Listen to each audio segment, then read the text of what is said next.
നമസ്കാരം. ലോക്സഭാ തെരഞ്ഞെടുപ്പ് ഔദ്യോഗികമായി പ്രഖ്യാപിച്ചില്ല എങ്കിലും സംസ്ഥാനത്തെ സ്ഥാനാർത്ഥികളുടെ ചിത്രം ഏതാണ്ട് വ്യക്തമായി കഴിഞ്ഞു. പ്രത്യേകിച്ച് കഴിഞ്ഞ ദിവസമാണ് ബി.ജെ.പി. സ്ഥാനാർത്ഥികളെ പ്രഖ്യാപിച്ചത്. സ്ഥാനാർത്ഥി പ്രഖ്യാപനത്തിന് തൊട്ടു പിന്നാലെ NDAയിൽ പടലപ്പിണക്കം രൂക്ഷമാവുകയാണ്. പത്തനംതിട്ട മണ്ഡലത്തിലെ സ്ഥാനാർത്ഥിയെ ചൊല്ലിയടക്കമാണ് ഈ തർക്കം ഇപ്പോൾ രൂക്ഷമായി തുടരുന്നത്. ഒരു പക്ഷേ ദേശീയ നേതൃത്വത്തിലേക്ക് അടക്കം ഇതുമായി ബന്ധപ്പെട്ട പരാതികൾ എത്തിയേക്കും എന്ന റിപ്പോർട്ടുകളാണ് ഇപ്പോൾ പുറത്തു വന്നുകൊണ്ടിരിക്കുന്നത്.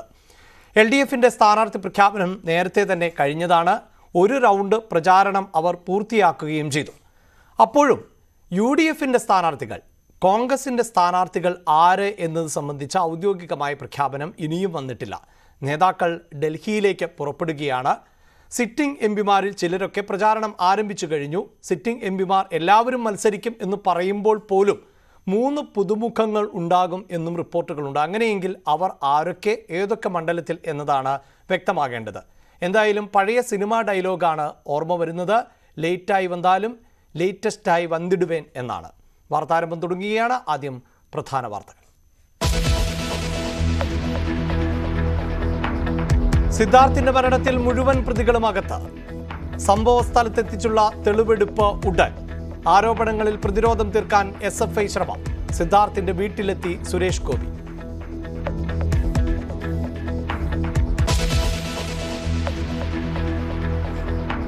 സ്ഥാനാർത്ഥി ചിത്രം തെളിഞ്ഞതോടെ സംസ്ഥാനത്ത് പ്രചാരണം കൊഴുക്കുന്നു.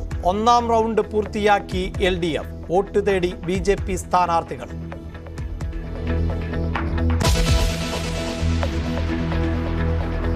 പന്ത്രണ്ട് മണ്ഡലങ്ങളിലെ BJP സ്ഥാനാർത്ഥികൾ പ്രചാരണത്തിന്. പത്തനംതിട്ടയെ ചൊല്ലി NDAയിൽ പടലപ്പിണക്കം.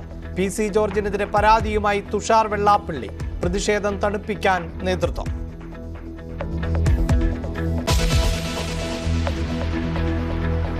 അന്തിമ സ്ഥാനാർത്ഥി ചർച്ചകൾക്കായി KPCC അധ്യക്ഷനും പ്രതിപക്ഷ നേതാവും ഇന്ന് ഡൽഹിയിലെത്തും. രാഹുൽ ഗാന്ധി വയനാട്ടിൽ മത്സരിക്കണമെന്ന നിലപാടിൽ കേരള നേതൃത്വം. 3 മണ്ഡലങ്ങളിൽ എങ്കിലും പുതുമുഖങ്ങൾക്ക് സാധ്യത.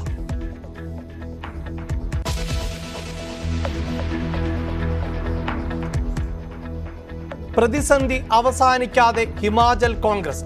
മന്ത്രിസഭാ യോഗത്തിനിടെ 2 മന്ത്രിമാർ ഇറങ്ങിപ്പോയി. മുഖ്യമന്ത്രി മാറാതെ ഒത്തുതീർപ്പിനില്ലെന്ന് കൂടുതൽ MLA-മാർ.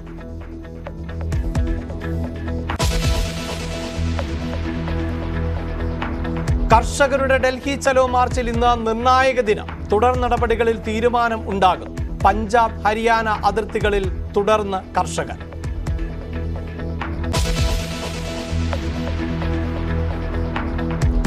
പാകിസ്ഥാനിൽ പ്രധാനമന്ത്രി തെരഞ്ഞെടുപ്പ് ഇന്ന്. ഷഹബാസ് ഷെരീഫിന് മുൻതൂക്കം. ഇമ്രാൻഖാന്റെ പിന്തുണയുള്ള സ്ഥാനാർത്ഥി ഒമർ അയൂബ് ഖാൻ എതിരാളി.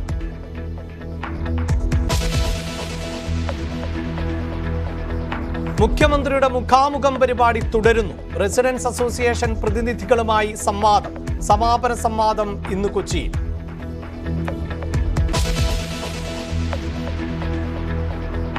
മൂന്നാറിനെ വിറപ്പിച്ച പടയപ്പ ഒടുവിൽ ഇണയ്ക്കും കുട്ടിക്കും ഒപ്പം ചേർന്നു. ദൃശ്യങ്ങൾ ന്യൂസ് 18.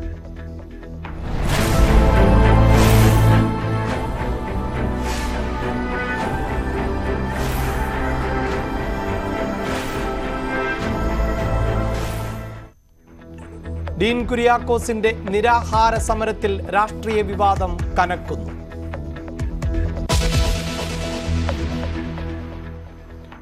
കോഴിക്കോട് കൊടുവള്ളിയിൽ ബൈക്ക് അപകടം. 2 പേർ മരിച്ചു. അപകടം ബൈക്ക് വൈദ്യുതി പോസ്റ്റിൽ ഇടിച്ച്.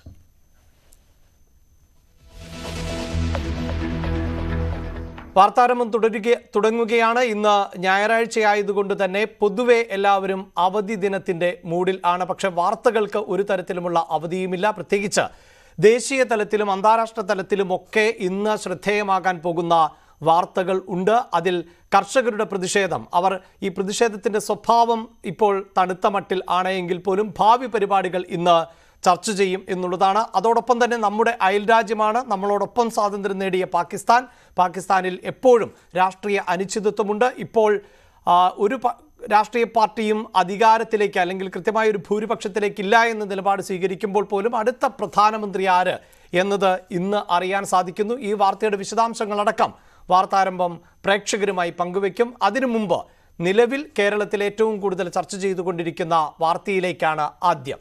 വയനാട് പൂക്കോട് വെറ്റിനറി കോളേജിലെ വിദ്യാർത്ഥി സിദ്ധാർത്ഥിന്റെ മരണത്തിൽ അറസ്റ്റിലായി പ്രതികളെ കോളേജിൽ എത്തിച്ച് തെളിവെടുപ്പ് നടത്തും. കസ്റ്റഡിയിൽ വാങ്ങിയ പ്രതികളെ പോലീസ് വിശദമായി ചോദ്യം ചെയ്തു. പ്രതികൾക്കെതിരെ ക്രിമിനൽ ഗൂഢാലോചന കുറ്റം ചുമത്തുന്നതും പരിഗണിക്കും. വാർത്തയുടെ വിശദാംശങ്ങളുമായി ജിൻസ് തോട്ടുങ്കരയാണ് ചേരുന്നത്. ജിൻസ്, ഈ പ്രതികളുടെ രാഷ്ട്രീയം സംബന്ധിച്ച സംവാദങ്ങൾ ആയിരുന്നു കഴിഞ്ഞ ദിവസങ്ങളിൽ ഉൾപ്പെടെ പ്രധാനമായും നടന്നത്. അതെന്തുമാകട്ടെ, എന്തായിരുന്നു ഇത്തരത്തിലുള്ള ഒരു അക്രമത്തിന് കാരണം? അത് എങ്ങനെയാണ് ഒരു വിദ്യാർത്ഥിയുടെ മരണത്തിലേക്ക് നയിച്ചത്? അതിൻ്റെ ചുരുൾ അഴിക്കേണ്ടത് പോലീസാണ്. ആ നിലയിലുള്ള തുടർ പ്രവർത്തനങ്ങൾ എന്തൊക്കെയാണ്?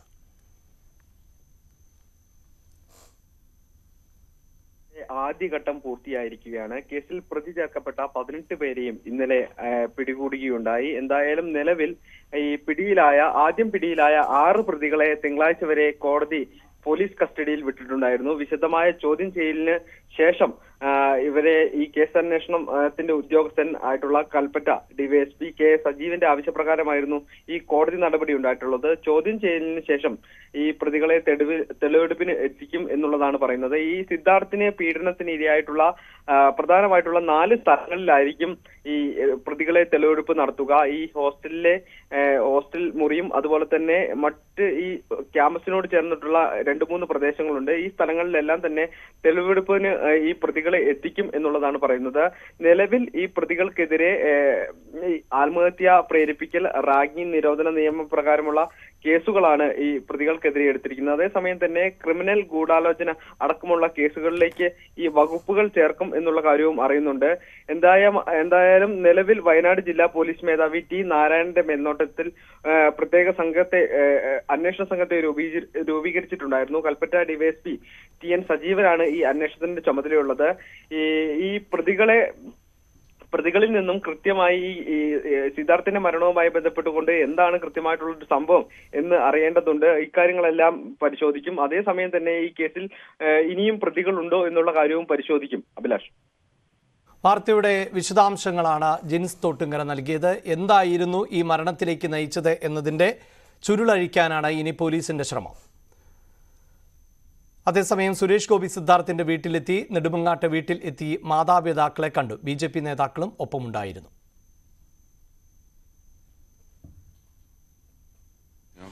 ഉറപ്പായിട്ടും കണ്ടെത്തണം, അതിക്രൂരമായി ശിക്ഷിക്കപ്പെടണം എന്ന് മാത്രമേ പറയാനൂ. അവരുടെയൊക്കെ അച്ഛനമ്മമാരെ ഓർത്തും ദുഃഖിക്കാൻ മാത്രമേ നമുക്ക് സാധിക്കൂ. ആ അച്ഛനമ്മമാരെന്തോ തെറ്റ് ചെയ്തിട്ടാണല്ലേ എല്ലായിടത്തും പോയി പറയുന്നത്? ഇനി ഒരു കുഞ്ഞിന് സംഭവിക്കരുത്, ഒരു കുടുംബത്തിനും ഇങ്ങനെ ഒരു വേദന അനുഭവിക്കേണ്ടി വരരുതെന്ന് നമ്മൾ എല്ലായിടത്തു നിന്നും കേൾക്കുന്നതുമാണ്. നമ്മളും പോയി പറഞ്ഞുകൊണ്ടേയിരിക്കുന്ന കാര്യമാണ്. അതിന് രാഷ്ട്രീയ വ്യത്യാസമോ മറ്റ് ഒരു മതിൽക്കെട്ടുകളും കണ്ടിട്ടില്ല. കഴിഞ്ഞ ദിവസവും സിദ്ധാർത്ഥിന്റെ വീട്ടിൽ നിരവധി നേതാക്കൾ എത്തിയിരുന്നു. ഇപ്പോൾ സുരേഷ് ഗോപിയും വസതിയിൽ എത്തി മാതാപിതാക്കളെ ആശ്വസിപ്പിക്കുകയാണ്.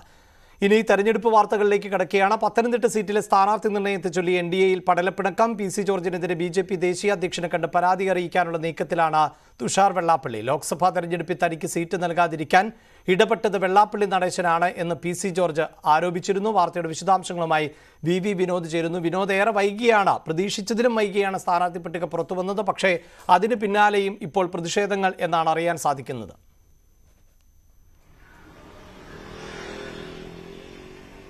അഭിലാഷ്, NDAയിൽ പ്രചരണം തുടങ്ങുന്നതിന് മുൻപ് തന്നെ കല്ലുകടിയായി മാറിയിരിക്കുകയാണ് നേതാക്കൾക്കിടയിലെ ഈ ഭിന്നത. PC ജോർജ് നിരാശനാണ്. അദ്ദേഹം പത്തനംതിട്ട സീറ്റിൽ മത്സരിക്കാമെന്ന ഉറച്ച വിശ്വാസത്തിലായിരുന്നു, ധാരണ ഉണ്ടായിരുന്നു എന്ന് തന്നെയാണ് നമ്മൾ മനസ്സിലാക്കുന്നത്. BJPയിലേക്ക് ചേരുകയാണ്, അത് ലയനമായിരുന്നു.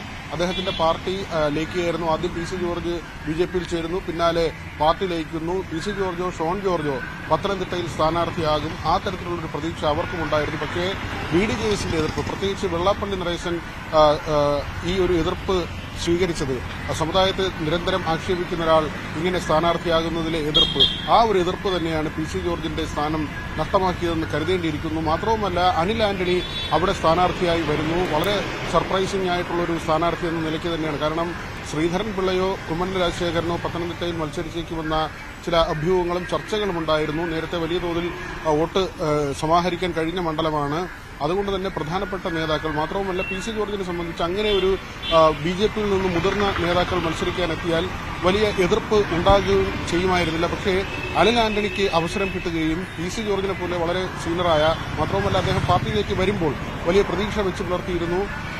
അങ്ങനെയുള്ള ഒരു സ്ഥാനം അല്ലെങ്കിൽ ആ ഒരു സീറ്റ് നഷ്ടമായതിൽ വലിയ അതൃപ്തി PC ജോർജിനുണ്ട്. ഇത് BJP നേതൃത്വത്തെ സംബന്ധിച്ചും തലവേദന ഉണ്ടാക്കുന്ന ഒരു കാര്യം തന്നെയാണ്. കാരണം പത്തനംതിട്ടയിൽ മാത്രമല്ല, കോട്ടയം ഉൾപ്പെടെ, കോട്ടയത്ത് BD ജെയ്സിനാണ് നൽകിയിട്ടുള്ളത് ഈ 2 സീറ്റുകൾ. ഇതിനു പുറമെ മറ്റിടങ്ങളിലും ഈ ഒരു പ്രശ്നം ബാധിക്കുമോ എന്ന ആശങ്ക BJP നേതൃത്വത്തിനുണ്ട്. ഏതായിരുന്നാലും PC ജോർജ് വലിയ നിരാശനാണ്. അദ്ദേഹം തുറന്നടിക്കുകയാണ് ചെയ്തത്. വീണ്ടും ഒരു തവണയല്ല, അദ്ദേഹം പല ആവർത്തിയായി ഈ സീറ്റ് നഷ്ടപ്പെട്ടതിലെ പ്രതികരണങ്ങളിൽ അദ്ദേഹം വിമർശനം ഉന്നയിച്ചിരുന്നു. മാത്രവുമല്ല, താൻ ഇങ്ങനെ സ്ഥാനാർത്ഥിയായി എത്തുന്നതിൽ എതിർപ്പുള്ളത് പിണറായി വിജയനും വെള്ളാപ്പള്ളിക്കും തുഷാറിനുമാണ് എന്ന് പറയുമ്പോൾ പിണറായി വിജയന്റെ താൽപര്യപ്രകാരം വെള്ളാപ്പള്ളി പ്രവർത്തിക്കുകയും പിണറായി വിജയന്റെ താൽപര്യം BJP നടപ്പിലാക്കുകയും ചെയ്തു എന്ന് വരികൾക്കിടയിൽ വായിക്കാൻ കഴിയും. ആ തരത്തിലുള്ളൊരു ആരോപണം പറയാതെ പറയുകയും കൂടിയാണ് PC ജോർജ്. അഭിലാഷ്, റൈറ്റ്. ഇതാണ് ഇപ്പോഴത്തെ BJP-യിലെ സാഹചര്യം. ഇനി ഏറ്റവും അധികം തുടർ വാർത്തകൾക്ക് ഇന്ന് സാധ്യതയുള്ള റിപ്പോർട്ടാണ് ഇപ്പോൾ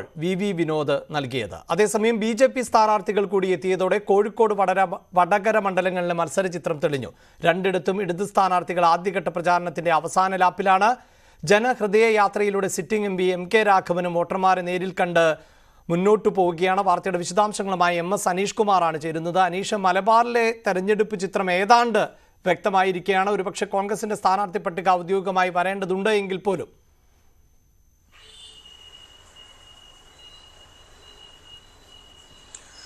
തീർച്ചയായും കോൺഗ്രസിന്റെ പട്ടിക ഒരു ഔദ്യോഗിക നടപടിക്രമം എന്ന് മാത്രമാണ് ഇപ്പോൾ വിശേഷിപ്പിക്കുന്നത്. കാരണം MK രാഘവൻ MP മത്സരിക്കും എന്ന് ഏതാണ്ട് തീർച്ചയാക്കി കഴിഞ്ഞിരിക്കുന്നു. അത് ഔദ്യോഗികമായ പ്രഖ്യാപനം ഉണ്ടാവാത്തതുകൊണ്ട് തന്നെ മറ്റൊരു തരത്തിൽ പ്രചാരണം ആരംഭിച്ചിരിക്കുന്നു. ജനഹൃദയ യാത്ര എന്ന പേരിൽ മണ്ഡലത്തിലെ എല്ലാ നിയോജക മണ്ഡലങ്ങളിലൂടെയും കടന്നു പോകുന്ന ജനങ്ങളോട് താൻ ഈ കഴിഞ്ഞ 15 വർഷം എന്ത് ചെയ്തു എന്ന് വ്യക്തമായി പറയുന്ന തരത്തിലുള്ള ഒരു യാത്ര ആസൂത്രണം ചെയ്തിരിക്കുന്നു. അതൊരു ഔദ്യോഗികമായ പരിവേഷം, അതായത് വോട്ട് തേടിയുള്ള പോസ്റ്റർ പ്രചാരണമൊന്നും ഇല്ലെങ്കിലും MK രാഘവൻ എല്ലായിടത്തും പ്രസംഗിക്കുന്നത് തനിക്കൊരു അവസരം കൂടെ നൽകണം, വൻപിച്ച ഭൂരിപക്ഷത്തോടുകൂടി UDF-നെ വിജയിപ്പിക്കണം എന്നൊക്കെയാണ്. ഈ യാത്രയിൽ പങ്കെടുക്കുന്ന മറ്റു നേതാക്കളും ഇക്കാര്യം തന്നെയാണ് പറയുന്നത്. അതുകൊണ്ട് MK രാഘവന്റെ കാര്യത്തിൽ മറ്റ് മാറ്റങ്ങൾ ഉണ്ടാവില്ല. ഒപ്പം K മുരളീധരൻ വടകര സീറ്റിൽ ഒരു മാറ്റവും ഉണ്ടാവില്ല എന്ന് ഇന്നലെ K മുരളീധരൻ തന്നെ പറഞ്ഞിരിക്കുന്നു. ഹൈക്കമാൻഡ് തന്നോട് മത്സരത്തിന് തയ്യാറെടുക്കാൻ പറഞ്ഞിരിക്കുന്നു, മണ്ഡലത്തിൽ കേന്ദ്രീകരിക്കാൻ പറഞ്ഞിരിക്കുന്നു. ഒപ്പം വടകര സീറ്റിനായി UDF-ൽ അല്ലെങ്കിൽ കോൺഗ്രസിൽ മറ്റാരും ആവശ്യം ഉന്നയിച്ച് വന്നിട്ടില്ല. അങ്ങനെ വരാൻ ഒരു സാധ്യതയുമില്ല. ഒരു തരത്തിലുമുള്ള ഉന്തും തള്ളും ഉള്ള സീറ്റല്ല വടകരയെന്ന് അദ്ദേഹം പരസ്യമായി തന്നെ ഇന്നലെ പറയുകയും ചെയ്തിരിക്കുന്നു. കാരണം അല്പം മനക്കട്ടിയുള്ളവർക്ക് മാത്രമേ വടകരയിൽ മത്സരിക്കാൻ കഴിയൂ എന്ന് അദ്ദേഹം വ്യക്തമാക്കുന്നു. അതായത് വടകരയിലേക്ക് മറ്റാരുടെയും പേരുകൾ പോയിട്ട് പോലുമില്ല എന്ന് അദ്ദേഹം തന്നെ വ്യക്തമാക്കുന്നു. അത്തരമൊരു സാഹചര്യത്തിൽ കഴിഞ്ഞ ഏതാനും ദിവസങ്ങളായി അദ്ദേഹവും മണ്ഡലത്തിൽ കേന്ദ്രീകരിച്ച് തന്നെ പ്രവർത്തിക്കുന്നു. പരമാവധി വോട്ടർമാരെ കാണുന്നു. ഒപ്പം മണ്ഡലത്തിൽ നടക്കുന്ന ചടങ്ങുകളിൽ കൂടുതൽ പങ്കെടുത്താണ് അദ്ദേഹം തൻ്റെ പ്രചാരണവുമായി മുന്നോട്ട് പോകുന്നത്. ഷൈലജ ടീച്ചർ ഇതിനകം തന്നെ മത്സരരംഗത്തെത്തിയ ശേഷം വളരെ പെട്ടെന്ന് വളരെ സജീവമായി മണ്ഡലത്തിൽ പ്രചാരണം തുടരുന്ന ഒരു കാഴ്ച. ഇന്ന് തലശ്ശേരി മണ്ഡലമാണ്. ഈ വടകര മണ്ഡലത്തിന് തന്നെ ഭാഗമായ തലശ്ശേരി ഭാഗത്താണ് ടീച്ചറുടെ പ്രചാരണ പരിപാടികൾ. എന്തായാലും 2 ദിവസം ടീച്ചർ സ്ഥലത്തുണ്ടായിരുന്നില്ല. തിരുവനന്തപുരത്ത് യോഗങ്ങളുമായി ബന്ധപ്പെട്ട് പോയിരിക്കുകയായിരുന്നു. എന്തായാലും BJP സ്ഥാനാർത്ഥികൾ രംഗത്തെത്തിയിട്ടുണ്ട്. MT രമേശ് ഇന്ന് അദ്ദേഹത്തിൻ്റെ വ്യക്തിപരമായ ക്ഷേത്ര ദർശനം, ഒപ്പം MT വാസുദേവൻ നായരെ സന്ദർശിക്കൽ, അങ്ങനെ ചില കാര്യങ്ങളുമായി നീങ്ങുന്നു. വൈകുന്നേരം 4 മണിക്ക് വലിയ റോഡ് ഷോ തന്നെ മണ്ഡലത്തിൽ ഒരുക്കിയിട്ടുണ്ട്. ഇതാണ് മലബാറിലെ മത്സര ചിത്രം ഇപ്പോഴത്തെ ഘട്ടത്തിൽ. ഇനി കോൺഗ്രസ് സ്ഥാനാർത്ഥികളുടെ പട്ടിക കൂടി വരുമ്പോൾ അത് കൂടുതൽ ശക്തമാകും. അന്തിമ സ്ഥാനാർത്ഥി നിർണയ ചർച്ചകൾക്കായി ഇന്ന് KPCC അധ്യക്ഷനും അതോടൊപ്പം തന്നെ KPCC അധ്യക്ഷൻ K സുധാകരനും പ്രതിപക്ഷ നേതാവ് VD സതീശനും ഉൾപ്പെടെയുള്ളവരൊക്കെ അവസാനവട്ട കൂടിയാലോചന നടത്തുകയാണ്. നാളെയാണ് അവർ ഡൽഹിയിലേക്ക് എത്തുന്നത്. ഹൈക്കമാൻഡ് നേതൃത്വവുമായി കഴിഞ്ഞ ദിവസം ഓൺലൈനിലൂടെ ചർച്ച നടത്തുകയും ചെയ്തിരുന്നു. ഡാൻ ആണ് വ്യക്തത വരുത്തേണ്ടത്. ഡാൻ, കോൺഗ്രസിന്റെ പട്ടിക കൂടി ഇനി തെളിഞ്ഞാൽ മതി, മറ്റെല്ലായിടത്തും തന്നെ ചിത്രം വ്യക്തമാണ്.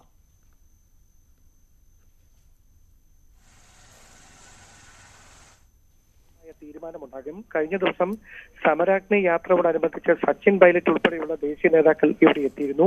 അന്നേ ദിവസം വൈകിട്ട് തന്നെയാണ് ദേശീയ നേതൃത്വവുമായി ഓൺലൈനിലൂടെ KPCC അധ്യക്ഷനും പ്രതിപക്ഷ നേതാവും ചർച്ചകൾ നടത്തിയത്.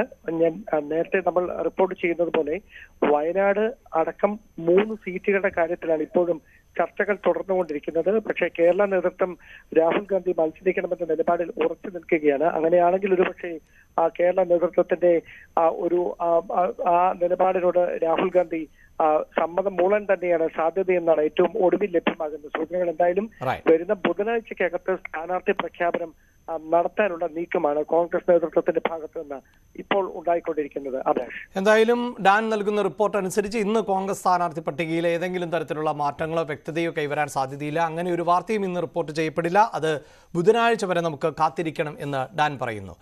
ദേശീയ വാർത്തകളിലേക്ക് കടക്കുമ്പോൾ രാജ്യസഭാ തെരഞ്ഞെടുപ്പിലെ അപ്രതീക്ഷിത നീക്കങ്ങളെ തുടർന്ന് ഹിമാചൽ പ്രദേശിൽ കോൺഗ്രസിൽ ഉടലെടുത്ത പ്രതിസന്ധി രൂക്ഷമാവുകയാണ്. ഇന്നലെ മന്ത്രിസഭാ യോഗത്തിനിടെ 2 മന്ത്രിമാർ ഇറങ്ങിപ്പോയി. ഇതോടെ മുഖ്യമന്ത്രി സുഖ്വീന്ദർ സിംഗ് സുഖുവിന് എതിരായ നീക്കങ്ങൾ വിമതചേരി സജീവമാക്കിയിട്ടുണ്ട്. നാഷണൽ ഡെസ്കിൽ നിന്ന് സുവി വിശ്വനാഥൻ ആണ് വാർത്തയുടെ വിശദാംശങ്ങൾ നൽകുക. സുവി, ഇപ്പോൾ പ്രതിസന്ധിക്ക് താൽക്കാലിക പരിഹാരം ആയിരുന്നു എങ്കിൽ പോലും ആശ്വസിക്കാനൊന്നുമില്ല എന്ന് വേണമല്ലോ മനസ്സിലാക്കാൻ.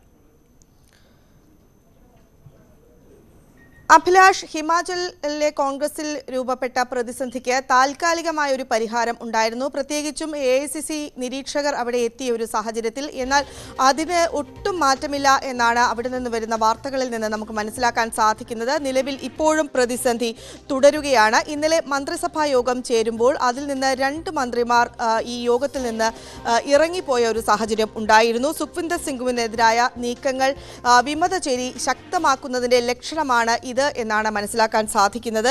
ഒപ്പം തന്നെ പരസ്യമായ പ്രതികരണങ്ങളുമായി നേതാക്കൾ രംഗത്ത് വരുന്ന ഒരു കാഴ്ചയും നമുക്ക് കാണാൻ സാധിക്കുന്നുണ്ട്. പ്രത്യേകിച്ചും ഈ PCC അധ്യക്ഷ പ്രതിഭ സിംഗ് ഈ BJPയെ അനുകൂലിച്ചുകൊണ്ടുള്ള പ്രസ്താവനയുമായി രംഗത്ത് വന്നിട്ടുണ്ട്.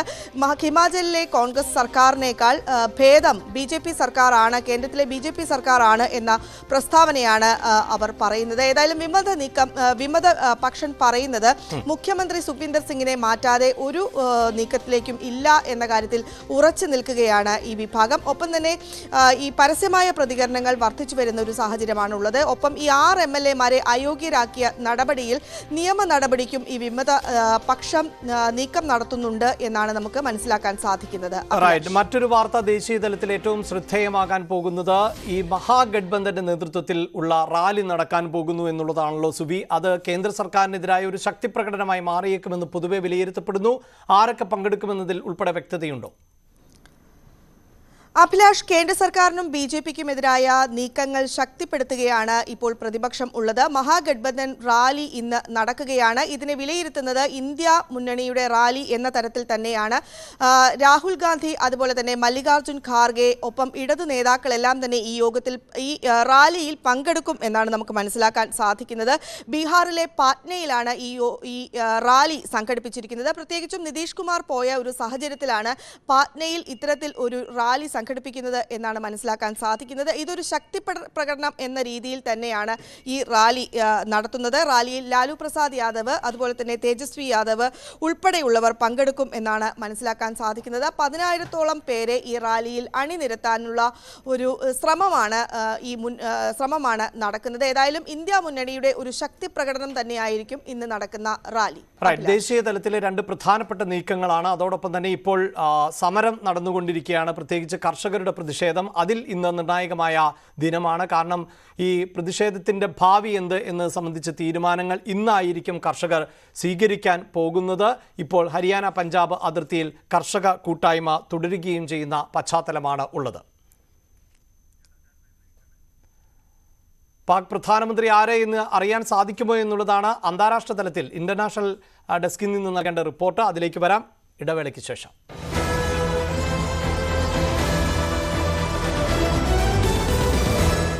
പൊൻകതിർ പുട്ട് സോഫ്റ്റ് ആകാൻ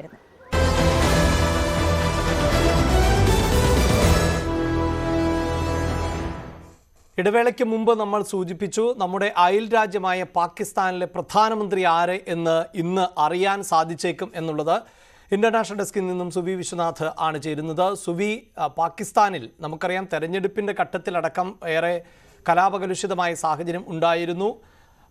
പുതിയ പ്രധാനമന്ത്രിയെ കൃത്യമായി തെരഞ്ഞെടുക്കാൻ പറ്റുന്ന ഒരു രാഷ്ട്രീയ സാഹചര്യം ആണോ ഉള്ളത്? എത്രത്തോളം സുരക്ഷ ശക്തമാണ്? എന്താണ് മറ്റു വിവരങ്ങൾ? അഭിലാഷ്, ഒരു അനിശ്ചിതത്വം പാകിസ്ഥാനിൽ ഏറെ നാളുകളായി നിലനിൽക്കുകയായിരുന്നു. പ്രധാനമന്ത്രിയെ തെരഞ്ഞെടുക്കുന്ന കാര്യത്തിലായിരുന്നു ഈ അനിശ്ചിതത്വം നിലനിന്നിരുന്നത്. പ്രത്യേകിച്ചും 134 എന്ന ഭൂരിപക്ഷത്തിലേക്ക് ഒരു പ്രധാന പാർട്ടികൾക്കും എത്താൻ കഴിയാത്ത ഒരു സാഹചര്യമാണ് പാകിസ്ഥാനിൽ ഉണ്ടായിരുന്നത്. ആ ഒരു സാഹചര്യത്തിലാണ് ഇപ്പോൾ ഒരു സഖ്യം രൂപീകരിച്ചിരിക്കുന്നത്. ആ സഖ്യം എന്ന് പറയുന്നത് PMLN പാർട്ടിയും PPP സഖ്യവുമാണ്. PPP പാർട്ടിയും ചേർന്നാണ് സഖ്യം രൂപീകരിച്ചിരിക്കുന്നത്. അവരുടെ പ്രധാനമന്ത്രി സ്ഥാനാർത്ഥി എന്ന് പറയുന്നത് നവാസ് ഷെരീഫിന്റെ സഹോദരനായ ഷഹബാസ് ഷെരീഫാണ്. ഷഹബാസ് ഷെരീഫും അതുപോലെ തന്നെ മുൻ മന്ത്രി ഒമർ അയൂബും തമ്മിലാണ് പ്രധാനപ്പെട്ട മത്സരം നടക്കുന്നത്. പ്രത്യേകിച്ചും ഈ PTIയുടെ പ്രധാനമന്ത്രി ഇമ്രാൻഖാന്റെ പാർട്ടിയായ PTIയുടെ സ്ഥാനാർത്ഥിയാണ് ഈ ഒമർ അയൂബ് എന്ന് പറയുന്നത്. ഇവർ തമ്മിലാണ് ഇപ്പോൾ ഇന്ന് പ്രധാനപ്പെട്ട മത്സരം നടക്കുന്നത്. നേരത്തെ ഈ ഷഹബാസ് ഷെരീഫ് ഇപ്പോൾ തന്നെ വിജയം ഉറപ്പിച്ചു കഴിഞ്ഞു എന്നാണ് നമുക്ക് മനസ്സിലാക്കാൻ സാധിക്കുന്നത്. ഒപ്പം ഇരുവരും ഈ രണ്ടുപേരും ഷഹബാസ് ഷെരീഫും അതുപോലെ തന്നെ ഒമർ അയൂബും നോമിനേഷൻ സമർപ്പിച്ചു കഴിഞ്ഞു. ഇന്ന് രാവിലെ 11 മണിക്കാണ് തെരഞ്ഞെടുപ്പ് നടക്കുക.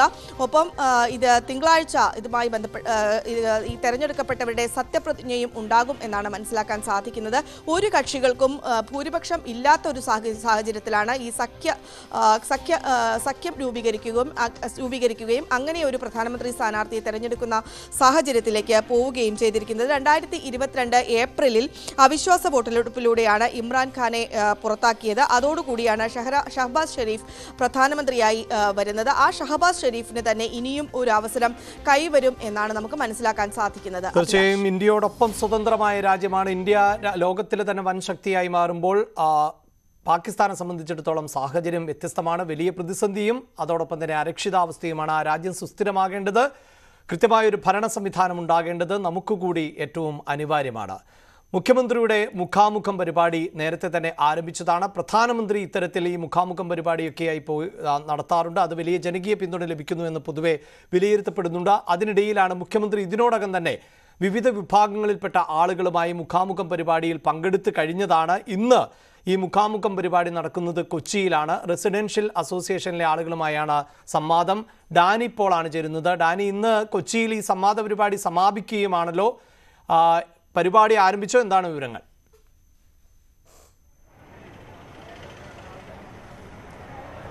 അഭിലാഷ, അല്പസമയത്തിനകം തന്നെ മുഖാമുഖം പരിപാടി ആരംഭിക്കും. നമ്മൾ കൊച്ചി രാജീവ് ഗാന്ധി ഇൻഡോർ സ്റ്റേഡിയത്തിലാണ് നിൽക്കുന്നത്. ഇവിടെ റെസിഡൻസ് അസോസിയേഷൻ ഭാരവാഹികളുമായാണ്, സംസ്ഥാന വ്യാപകമായുള്ള ഭാരവാഹികളുമായാണ് ഇവിടെ മുഖ്യമന്ത്രി സംവദിക്കുന്നത്. ഇത്തരം ഈ പരിപാടിയുടെ മുഖാമുഖം പരിപാടിയുടെ ഏറ്റവും അവസാന ഭാഗമാണെന്ന് 2000-ലധികം പ്രതിനിധികൾ ഇവിടെ പങ്കെടുക്കുന്നുണ്ട്. 50 പേർക്കായിരിക്കും ചോദ്യം ചോദിക്കുവാനുള്ളൊരു അവസരമായിട്ട് നൽകിയിട്ടുള്ളത്. ഇന്ന് പ്രത്യേകിച്ച് തദ്ദേശ സ്വയംഭരണ വകുപ്പ് മന്ത്രി കൂടി MP രാജേഷ് ഇതിൽ അധ്യക്ഷത വഹിക്കും. റെസിഡൻസ് അസോസിയേഷനുകളുടെ പ്രധാന വിഷയങ്ങൾ ഇതിൽ ചർച്ചയിലേക്ക് വരും. പ്രത്യേകിച്ച് കൊച്ചി പോലുള്ള നഗരമേഖലകൾ അനുഭവിക്കുന്ന മാലിന്യ നിർമ്മാർജ്ജനം അടക്കമുള്ള വിഷയങ്ങൾ ഇതിൽ ചർച്ച ചെയ്യപ്പെടും എന്ന് തന്നെയാണ് പ്രതീക്ഷിക്കുന്നത്. പ്രധാനമായും അത്തരം വിഷയങ്ങൾ തന്നെയാണ് കൂടുതൽ കാതലുള്ളതായിട്ട് തന്നെ മാറുന്നത്. രാവിലെ മുതൽ തന്നെ രജിസ്ട്രേഷൻ നടപടികൾ ആരംഭിച്ചിട്ടുണ്ട്. സംസ്ഥാനത്തിൻ്റെ വിവിധ മേഖലകളിൽ നിന്നുള്ള റെസിഡൻസ് അസോസിയേഷൻ ഭാരവാഹികളടക്കം ഇവിടേക്ക് എത്തുന്നു. രജിസ്ട്രേഷൻ നടപടികൾ വളരെ വിപുലമായ രീതിയിൽ തന്നെ പുരോഗമിക്കുകയും ചെയ്യുന്നു. 2000-ലധികം പേർ ഇതിൽ പങ്കെടുക്കുമെന്നാണ് പ്രതീക്ഷിക്കുന്നതെന്നാണ് സംഘാടകർ പറയുന്നത്. 9:30 മണിയോടുകൂടി രജിസ്ട്രേഷൻ നടപടികളടക്കം പൂർത്തിയാക്കും. അതിനുശേഷം മുഖ്യമന്ത്രി ഇവിടേക്ക് എത്തുന്നു. MP രാജേഷ് തദ്ദേശ വകുപ്പ് മന്ത്രി അധ്യക്ഷത വഹിക്കും. മന്ത്രി P രാജീവ് വിശിഷ്ടാതിഥിയായിരിക്കും. റെസിഡൻസ് അസോസിയേഷൻ മേഖലകൾ നേരിടുന്ന പ്രധാനമായ പ്രശ്നങ്ങൾ, വെല്ലുവിളികൾ തുടങ്ങിയ അടക്കമുള്ള കാര്യങ്ങളിൽ ഏത് രീതിയിലാണ് സർക്കാർ ഇടപെടലുകൾ ഉണ്ടാകുക എന്നാണ് നോക്കുന്നത്. നേരത്തെ സൂചിപ്പിച്ചതുപോലെ മാലിന്യ നിർമ്മാർജ്ജനം അടക്കമുള്ള മേഖലകളിൽ കടുത്ത വെല്ലുവിളികളടക്കം നിലനിൽക്കുന്ന സാഹചര്യമുണ്ട്. നഗര ഗ്രാമീണ മേഖലകളെല്ലാം തന്നെ ഇതിൻ്റെ ഈ ഒരു വിഷയം വലിയ വെല്ലുവിളിയായി തന്നെ വരികയാണ്. അപ്പോൾ ഇത്തരം വിഷയങ്ങളിലെല്ലാം തന്നെ ഏത് രീതിയിലാണ് മാറ്റങ്ങൾ ഉണ്ടാക്കാൻ കഴിയുന്ന നടപടികളുമായി മുന്നോട്ട് പോകാൻ കഴിയുന്നതെന്നത് അടക്കമുള്ള കാര്യങ്ങൾ ചർച്ച ചെയ്യുന്നുണ്ട്. മുഖ്യമന്ത്രി അല്പസമയത്തിനകം തന്നെ ഇവിടേക്ക് എത്തിച്ചേരുമെന്നാണ് അറിയുന്നത്. രാഷ്ട്രീയമായ വൈരുദ്ധ്യങ്ങളും വിവാദങ്ങളും വിമർശനങ്ങളും ഒക്കെ ഉണ്ടെങ്കിലും ജനങ്ങളുടെ പ്രശ്നങ്ങൾ നേരിട്ടറിയുക, അവരുമായി സംവദിക്കുക എന്നതാണ് ഭരണകൂടം പുതിയ കാലഘട്ടത്തിൽ നടത്തേണ്ടത്. കാലം മാറി വരികയാണ്. ജനങ്ങൾക്കിടയിലേക്ക് കൂടുതൽ ഇറങ്ങിച്ചെല്ലാൻ ഏതൊരു ഭരണകൂടവും തയ്യാറാകേണ്ടതുണ്ട്. ഇവിടെ ഇപ്പോൾ റെസിഡൻസ് അസോസിയേഷനുമായാണ് സംവാദത്തിലേക്ക് ഏർപ്പെടാൻ പോകുന്നത്. അതേസമയം സർക്കാരിൻ്റെ നേതൃത്വത്തിൽ നടക്കുന്ന സർക്കാർ പരിപാടികൾ പാർട്ടി പരിപാടികളായി മാറുന്ന സാഹചര്യം ഉണ്ട്. അത് ഉണ്ടാകരുത്. മറിച്ച് ജനങ്ങളുടെ അടിസ്ഥാനപരമായ ആവശ്യങ്ങൾ തിരിച്ചറിയാൻ നമ്മുടെ ഭരണകൂടങ്ങൾക്ക് ഇത്തരം പരിപാടികളിലൂടെ സാധിക്കട്ടെ എന്ന് പ്രതീക്ഷിച്ചുകൊണ്ട് ഇന്നത്തെ വാർത്താരംഭം അവസാനിപ്പിക്കുകയാണ്. വരും മണിക്കൂറുകളിൽ നിരവധി വാർത്തകൾ തുടരും.